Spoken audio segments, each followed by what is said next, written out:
¿Qué tal? Saludos. Estoy compartiendo el libro Atrapado en el cuerpo equivocado, la ideología de género frente a la ciencia y la filosofía de Pablo Muñoz Iturrieta.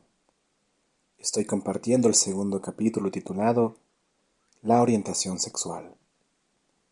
En este episodio voy a compartir la sección La fluidez del deseo sexual. Recuerda escuchar los episodios anteriores para que puedas entender el hilo del libro. Y de igual manera, si quieres leer el libro por tu cuenta, tienes el enlace en la descripción. Bueno, empezamos. La fluidez del deseo sexual. Los proponentes del "se nace así", que como vimos no tiene ningún fundamento científico, aseguran que la persona no solo nace con una determinada orientación sexual, sino que, además, dicha orientación es inmutable y fija de por vida. Si se nació gay, se morirá gay. Dejando de lado la cuestión acerca de cómo surge el deseo y atracción sexual en la persona, podemos decir que estos tienden a ser fijos e inalterables a lo largo de la vida, o por el contrario son realidades flexibles y en las cuales se experimentan cambios. Los estudios que se han hecho al respecto en distintas poblaciones apuntan a que el deseo sexual puede ser algo flexible en un número considerable de individuos, especialmente entre los adolescentes a medida que van entrando en las primeras fases del desarrollo y se convierten en adultos. De hecho, se disponen de un gran número de pruebas científicas que muestran que el deseo, la atracción, la conducta e incluso la identidad sexual pueden cambiar con el tiempo, y de hecho lo hacen. La investigación llevada a cabo por la Universidad de Chicago en 1994, la cual es el estudio sobre sexualidad más exhaustivo hasta la fecha, mostró que, de todos aquellos que en alguna etapa de la adolescencia se manifestaron como no heterosexuales, esta actitud persistió solamente entre el 1 y el 9% de esas personas. Además, el estudio señaló cómo la conducta sexual y la identidad variaban considerablemente dependiendo de los diferentes entornos sociales y ambientales. Por ejemplo, solo un 1,2% de los hombres que habían pasado la adolescencia en el campo señalaban haber tenido una pareja sexual del mismo sexo, mientras que en las grandes ciudades el número que admitía haber tenido un encuentro de ese tipo era del 4,4%. Otro estudio que muestra cómo la conducta homosexual no es algo fijo fue el que desarrolló a lo largo de 4 etapas entre 1994 y 2008, haciendo un seguimiento de un número considerable de personas, cuando estos tenían entre 12 y 17 años. La atracción romántica hacia personas del mismo sexo era del 7% en varones y el 5% en chicas. Algunos incluso se sentían atraídos hacia ambos sexos. Sin embargo, ya en la última etapa, el 80% de los jóvenes que se habían declarado atraídos hacia personas del mismo sexo en la primera encuesta, más tarde, en la cuarta encuesta, cuando tenían entre 24 y 32 años, se identificaban exclusivamente como heterosexuales. Con respecto a la mujer, la investigadora Lisa Diamond realizó un importante estudio en el que mostró cómo la orientación y atracción sexuales pueden ser especialmente variables en la mujer, lo cual significa que no se puede encasillar a alguien como lesbiana, ya que la sexualidad de la mujer tiene gran variabilidad en su desarrollo y manifestación a lo largo de la vida. Ella también notó en otro estudio cómo mujeres lesbianas nunca se habían propuesto entablar una relación sexual lésbica, sino que más bien fueron experimentando un crecimiento gradual de su intimidad afectiva hacia otra mujer, que finalmente desembocó en una relación íntima. Por eso, muchas de esas mujeres estudiadas rechazaban las etiquetas de lesbiana, heterosexual o bisexual porque no se correspondían con su experiencia personal. Eso las llevó a rechazar el concepto de orientación sexual, ya que no es útil al momento de estudiar conductas concretas, especialmente en la mujer. Su razonamiento es muy interesante, ya que, si es verdad que el afecto romántico en la edad adulta surge en parte por la base neuronal del vínculo padres de hijos, incluyendo el apego hacia la propia madre, esto significa que el ser humano puede experimentar sentimientos románticos hacia otra persona sin querer necesariamente una relación sexual íntima. En resumen, estos estudios realizados con un número importante de participantes muestran cómo el afecto, la conducta y la identidad sexual pueden cambiar a lo largo del tiempo en la persona, especialmente en aquellas que declaraban tener atracción hacia personas del mismo sexo. Los psiquiatras Meyer y Mahmoud plantean el hecho de que no es posible inferir una identidad estable, innata y fija a partir de una mezcla compleja y a menudo variable de fantasías, deseos y atracciones internas, ya sean sexuales, románticas, estéticas o de otra índole. Ponen como ejemplo el caso de un joven de 16 años, el cual admiraba a otro de 20 e imaginaba fantasías sexuales con él mismo. Una noche, después de haber bebido abundantemente en una fiesta, ambos entablaron una relación física íntima motivada en parte por el alcohol. Al otro día, el joven experimentó un agónico proceso de introspección y autoexploración para dar respuesta a la enigmática pregunta de si esto significa ser gay. El modo apropiado para enmarcar esta situación es afirmar que el joven tuvo una experiencia sentimental de gran complejidad y que se embarcó en un acto sexual condicionado por múltiples factores, también complejos, por lo que esas fantasías, sentimientos o comportamientos asociados pueden estar sujetos a cambio a medida que crezca y madure. Ellos notan cómo esos comportamientos pueden volverse habituales por repetición y como consecuencia más estables, o bien pueden desvanecerse y surgir en raras ocasiones, o tal vez jamás. Ellos notan cómo esos comportamientos pueden volverse habituales por repetición y como consecuencia más estables, o bien pueden desvanecerse y resurgir en raras ocasiones, o tal vez jamás. Conclusión. La ideología del género presenta la llamada orientación sexual como una característica biológica innata, se nace así y determinada en los seres humanos. Se sostiene que hay personas que nacen con una orientación sexual, sea esta heterosexual, homosexual, lesbiana o bisexual, y no hay nada que se pueda hacer al respecto ya que se nace así.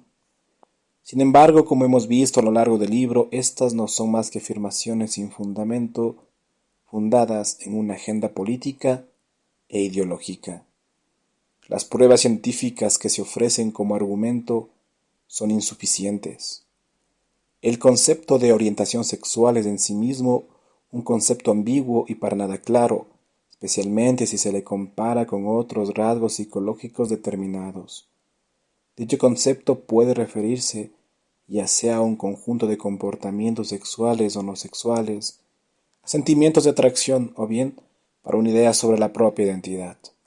Pero también se emplea la orientación sexual para referirse a otros aspectos de la conducta humana, tales como los anhelos, afanes, la necesidad de establecer determinada compañía, etc.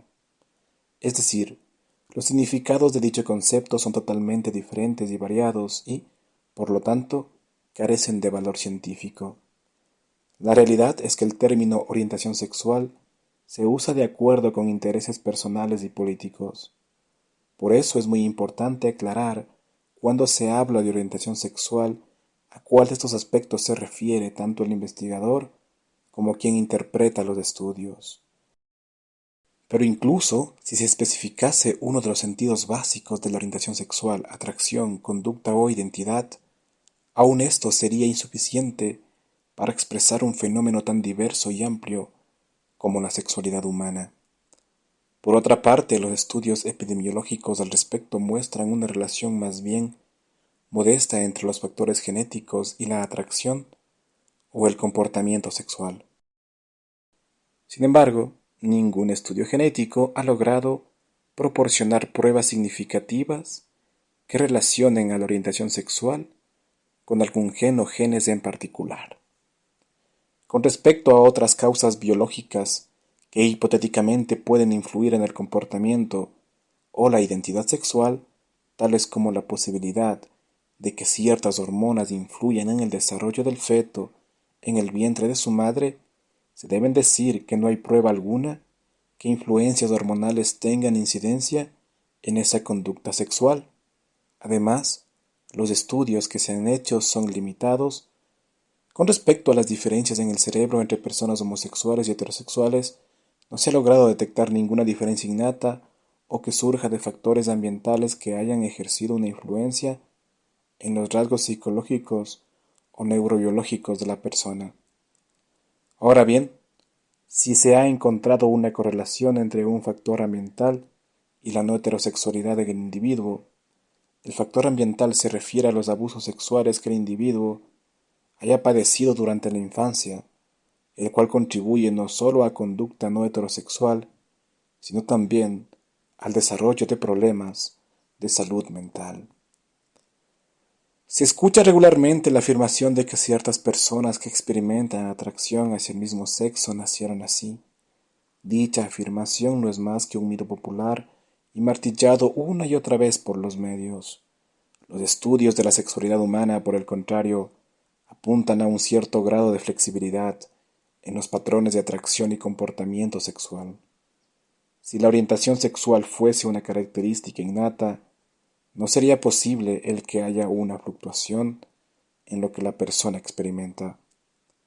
Por el contrario, la sexualidad humana es algo muy complejo como la naturaleza misma del hombre, de tal manera que no se puede explicar de modo simplista con un nacen así. Cuando se trata de conducta sexual, el enfoque apropiado debería ser el considerar las conductas particulares y analizar si éstas tienden a conducir al ser humano a una vida sana y completa, o si ciertos tipos de conductas tienden a menoscabar tanto la salud integral como la realización personal de la persona. Con respecto a problemas hormonales y genéticos, los cuales causan trastornos en el desarrollo sexual, estamos hablando propiamente de anomalías. Por eso, los ideólogos del género hacen un gran daño cuando plantean que estos casos son simplemente diferencias, cuerpos diversos, y que en nombre de la diversidad los debemos aceptar como tales. Ciertamente que hay que aceptar a toda persona como tal, pero esto no quiere decir que debemos dejar de hacer algo por ellos, especialmente cuando requieren cuidado médico. No se puede pretender que un enfermo de cáncer simplemente tiene un cuerpo diferente y afirmarlo como tal. Esto sería matarlo en vida. Lo mismo con respecto a problemas que padecen trastornos de desarrollo sexual. No podemos decir que son diferentes de desarrollo sexual, como especialistas del género gustan decir. El problema de fondo es que la ideología del género niega que haya un orden natural de las cosas y por eso plantean estos casos no como normales o anormales, sino con un simple es diferente, pretendiendo que el ser humano se puede desarrollar con identidades distintas. Los ideólogos del género no entienden que la razón por la cual decimos que la salud es normal y el trastorno es anormal es porque todo organismo tiene un propósito y función propia. El corazón, por ejemplo, es una bolsa compuesta por músculos con vasos sanguíneos que entran y salen de él, el cual tiene como función el bombear sangre a todos los rincones del organismo.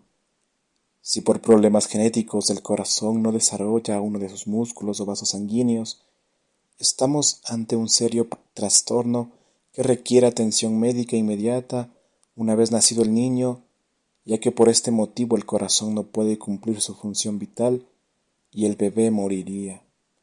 Ante un caso así, el ideólogo del género se plantearía que el niño simplemente nació con un corazón diferente y que deberíamos afirmarlo y respetarlo como tal. Esta es otra razón por la que afirmamos La ideología del género es extremadamente peligrosa desde un punto de vista científico y médico, ya que, al abolir el concepto de lo normal en el desarrollo humano, se está destruyendo el fundamento de la medicina.